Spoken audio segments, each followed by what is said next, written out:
Hi friends, welcome to pure masala tasty.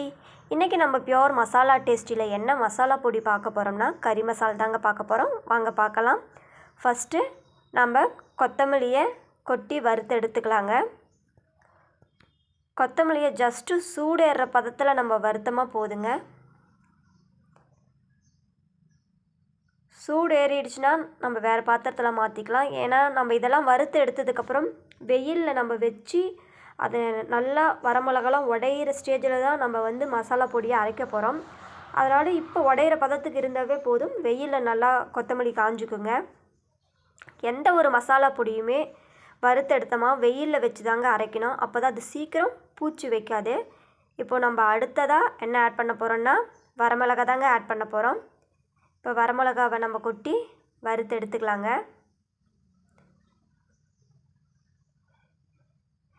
இந்த வரமிளகாவை just நம்ம ஒரு சூடேற பதத்தில் வறுத்தமாகவே போதுங்க. ஏன்னா இதுவும் நம்ம வெயிலில் நல்லா காய வச்சு உடையிற பதத்தில் இருக்கும்போது அரைக்கிறதுனால இது இப்போ சூடேறுனா போதும். இதை வரமிளகாயை கொஞ்சம் ரொம்ப ஸ்லோவில் அடுப்பை வச்சு நம்ம வறுக்க போகிறோம். ஏன்னு கேட்டிங்கன்னா இது கொஞ்சம் சூடு அதிகமாக இருந்தால் கூட சீக்கிரம் தீஞ்சிடுச்சுன்னா அதோட டேஸ்ட்டு ஸ்மெல்லு எல்லாமே கொஞ்சம் டிஃப்ரெண்ட்டாக நமக்கு கிடைக்கும். ஸோ ரொம்ப ஸ்லோவாக ஸ்டவ்வை நம்ம வச்சு நம்ம இப்போ இதை வறுத்தெடுக்க போகிறோங்க. இப்போ பார்த்திங்கன்னா இது நல்லா சூடு ஏறிடுச்சு.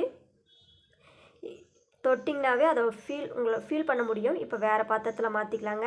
இப்போ நம்ம அடுத்ததாக என்ன ஆட் பண்ண போகிறோம்னா சீரகம் தாங்க ஆட் பண்ண போகிறோம். இப்போ சீரகத்தோடு சேர்த்து மிளகையும் நம்ம ஆட் பண்ணிக்கலாங்க. இப்போ இது ரெண்டையும் நம்ம வறுத்து எடுத்துக்கலாம். ஏன் நான் ரெண்டையும் ஒன்றாவே கொட்டி வறுத்து எடுக்கிறேன்னா இது கொஞ்சம் குறைவாக நான் அரைக்கிறதுனால சீரகத்தையும் மிளகையும் ஒன்றா சேர்த்துட்டுங்க. இப்போ கொஞ்சம் சீரக மிளகு அதிகமாக இருந்தால் நான் தனித்தனியாக தான் எடுத்து வறுப்பேன். இப்போ நல்லா நம்ம வறுத்துக்கலாங்க. இப்போ பார்த்திங்கன்னா நம்மளுக்கு சீரகத்தோட ஸ்மெல்லு நம்மளுக்கு சூப்பராகவே வந்துட்டுருக்கு. இதை நீங்கள் வீட்டில் ட்ரை பண்ணி பாருங்கள். உங்களுக்கும் சீரகத்தோட ஸ்மெல்லை ஃபீல் பண்ண முடியும். சீரகம் நல்லா வறுபட்டுருக்குதுங்க. இப்போ சீரகத்தை நல்லா வறுத்துட்டோம். இப்போ இது வேறு ஒரு பாத்திரத்தில் மாற்றிக்கலாங்க.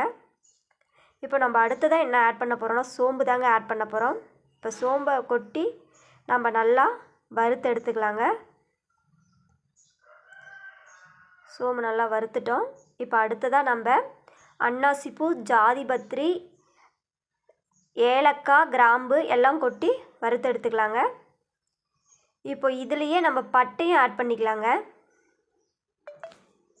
இப்போ இதை நம்ம வறுத்து எடுத்துக்கலாங்க. இதை கொஞ்சம் நல்லா வறுக்கலாம். இந்த மசாலா பொடி எல்லாமே யூனிக்கான டேஸ்ட்டில் தாங்க இருக்கும். கண்டிப்பாக இந்த மாதிரி மசாலா பொடிகளை நீங்கள் எங்கேயுமே பார்க்க முடியாது. ஏன்னு கேட்டால் இது என்னுடைய ஓன் ப்ரிப்பரேஷன். இது எனக்கு யாரும் சொல்லி கொடுத்து நான் கற்றுக்கிட்டது கிடையாது. இதுக்காக நான் 2 இயர்ஸாக ப்ராக்டிஸ் பண்ணி ஒவ்வொரு மசாலா பொடி டேஸ்ட்டையும் நான் கொண்டு வந்திருக்கேங்க. அதனால் இதோட டேஸ்ட்டு கண்டிப்பாக உங்களுக்கு டிஃப்ரெண்ட்டாக தான் இருக்கும். உங்களுக்கு இந்த டேஸ்ட்டு கண்டிப்பாக ரொம்பவே பிடிக்கும். இதுக்காக நான் ஆஃப்லைனில் 2 இயர்ஸாக ப்ராக்டிஸ் பண்ணியிருக்கேங்க. சரி, இப்போ நம்ம அடுத்ததாக என்ன ஆட் பண்ணிக்கலாம்னா ரோஜா மொக்கு ஆட் பண்ணிக்கலாங்க.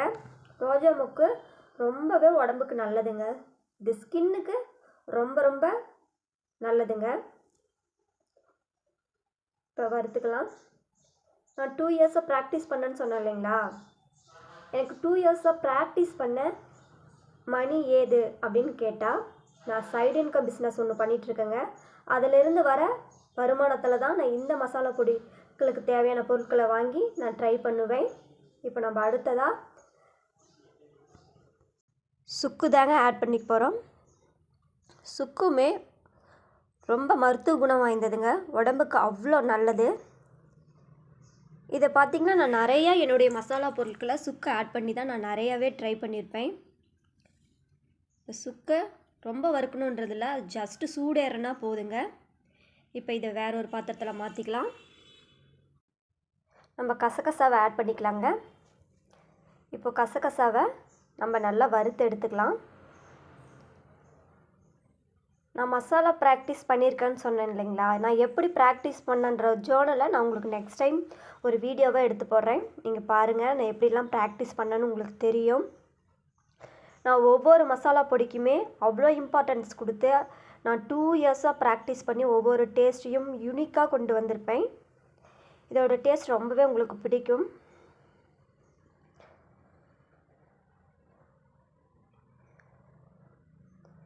ஏன்னா நான் இங்கே வீட்டு பக்கத்தில் மசாலா சேல் பண்ணிகிட்ருக்கேன். இங்கே எல்லாருமே ரொம்பவே பிடிச்சி வாங்குறாங்க.